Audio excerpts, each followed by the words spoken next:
Assalamualaikum warahmatullahi wabarakatuh. Hai semuanya, gimana kabarnya? Semoga hari ini dalam keadaan sehat walafiat.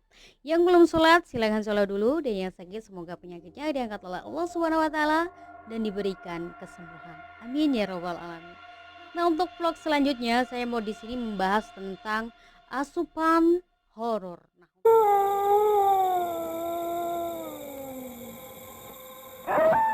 dan selanjutnya ini saya akan menceritakan gimana mistisnya atau mungkin dari teman-teman kalian sekalian sering bertanya ataupun memang sering mengalami hal-hal yang seperti saya alami sendiri, yaitu agak-agak berbau-bau mistis ataupun berbau horor ya. Kalau mistis bukan, horor iya. Nah, pada tahun 2015 silam saya bekerja di Saigon, Hong Kong.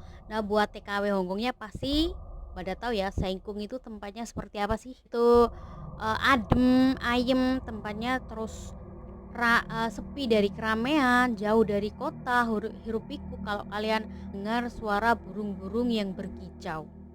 Nah, kebetulan aku waktu 2015 silam pernah bekerja di sana dan mengalami hal-hal yang agak-agak aneh.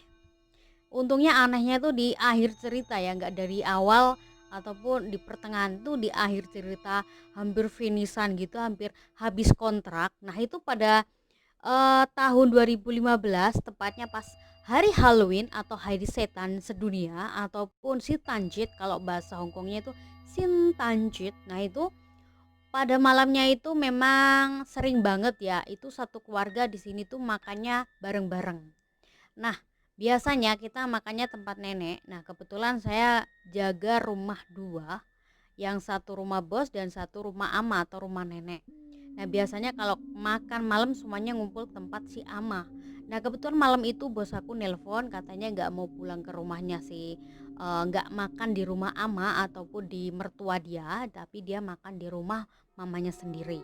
Karena Halloween kan, biasa kalau mereka Halloween di sini pada libur. Nah, otomatis malam itu aku makan cuma berlima, aku, Yeye, Yeye itu kakek, ama itu nenek, Pak Long itu istri dari kakak bos aku. Nah, bos aku punya kakak. Nah, aku panggil dia Pak Long. Bude apa ya? Bude mungkin. Nah, kalau kalau perempuan gitu kita panggil Pak Long, terus kalau yang cowok kita panggil Pafu. Nah, kebetulan Pafu nggak makan di rumah, dia makan di luar karena Halloween juga ya. Nah, kebetulan malam itu saya makan berlima dan Silo, yang terakhir Silo itu anak dari kakak bos aku. Nah, kebetulan malam itu makan cuma berlima, jadi kita makan tuh cepet banget, cepet terus cepet finish lah, maksudnya cepet rampung loh, cepet rampung ataupun cepet finish cepet-cepet selesai makan dan otomatis saya cepet-cepet beres. Nah, jam 8 lebih 15 saya sudah keluar rumah ataupun jalan-jalan bawa anjing. Nah, kebetulan di sana di Saikung sana semuanya tuh punya anjing, guys. Nah, aku pernah bertanya sama bos aku, kenapa sih orang Hongkong ini suka anjing? Saya bilang gitu kan. Dia bilang kalau nggak ada anjing itu homo. Nah, mau kau oleh homo, nah dia bilang kayak gitu. Kalau nggak ada anjing itu terasa bosan, dia bilang. Terus malam itu saya keluar sendirian, para pembantu, para mbak-mbak, para cece-cece, para kungian itu belum ada yang keluar, gengs. Dan itu malam itu memang kelihatannya sepi banget. Sepi ditambah hujan rintik-rintik salju gitu. Ditambah rintik-rintik salju agak-agak gimana ya, kripi-kripi gimana gitu. Ditambah dengan hawa-hawa musim dinginnya tuh, hembusan anginnya tuh udah kerasa banget. Aku cerita aja merinding, guys. Siapa tuh anak ada di sini. Nah, waktu itu memang sendirian, nggak ada teman-teman. Biasanya kalau aku keluarnya itu jam 10 ataupun setengah 10 itu memang udah banyak banget teman-teman saya tuh yang buang sampah. Kita bareng-bareng ngobrol gitu kan, atau enggak kita habis buang sampah kita berhenti dulu di perempatan gitu, biasa lagi bah gitu kan. Nah, malam itu sepi banget, aku keluar sendirian.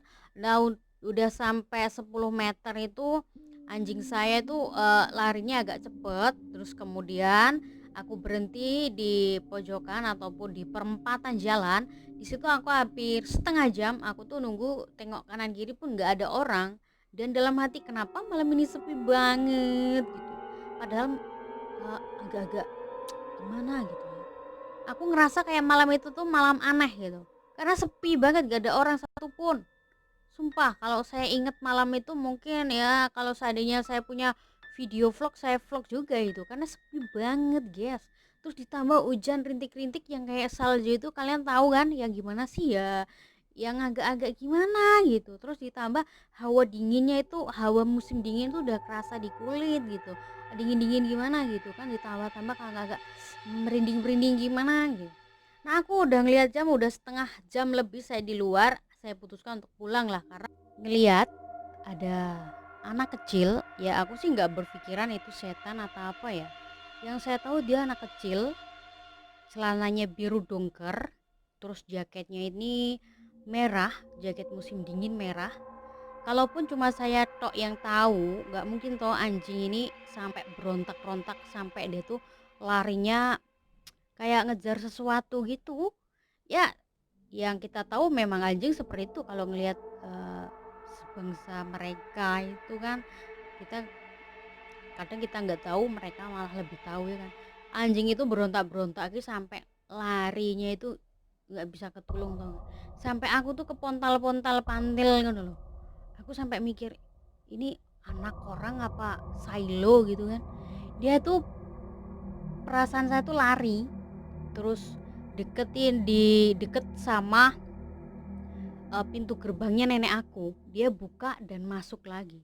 Ya kelihatan saya ngelihat dia tuh lari. Kalaupun cuma saya yang lihat, nggak mungkin anjing saya itu bisa gonggong yang nggak genah-genah gitu kan. Saya mikir ya saya positif aja malam itu. Saya pikir itu memang orang. Saya pikir mungkin silo ataupun anak anak orang atas. Setahu saya anak orang atas nggak ada yang kecil.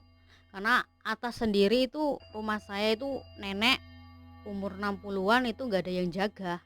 Terus yang lantai nomor 2 itu udah tua semua, nggak ada yang kecil, nggak ada yang kecil, semuanya udah besar semua. Dia punya menantu itu chef masak, dan kalau ke situ tuh nggak setiap hari, bisa 1 bulan sekali bahkan.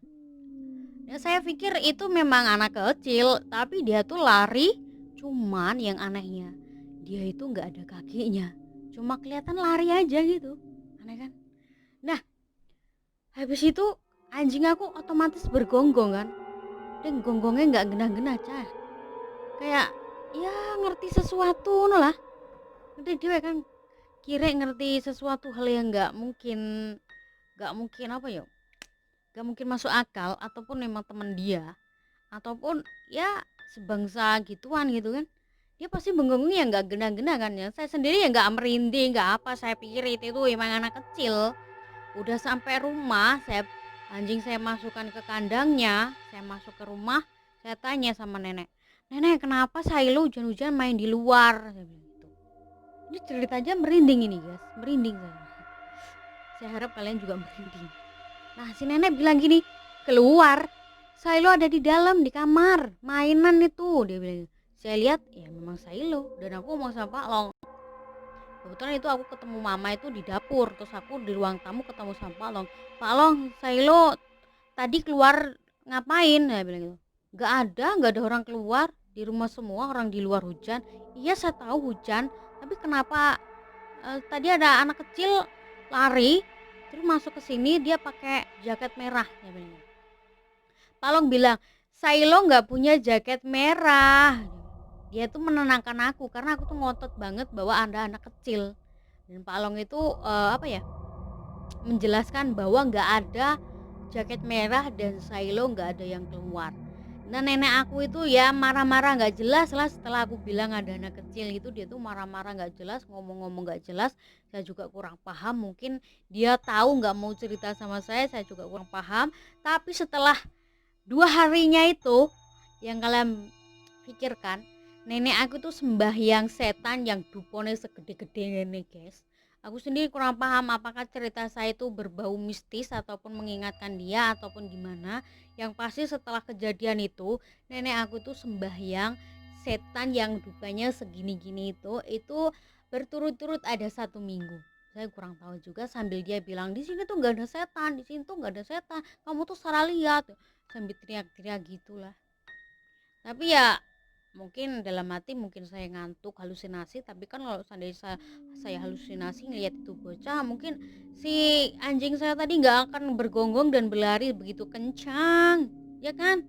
Nah, buat teman-teman semuanya yang punya asupan horor, boleh kalian komen di bawah ataupun bolehlah langsung kalian chat di nomor WA aku, nanti WA-nya saya tulis di description box. Bisa saya ceritakan secara detail seperti ini pengalaman kalian. Ya mungkin ya pengalaman pribadi lah seperti horor-horor kayak gini.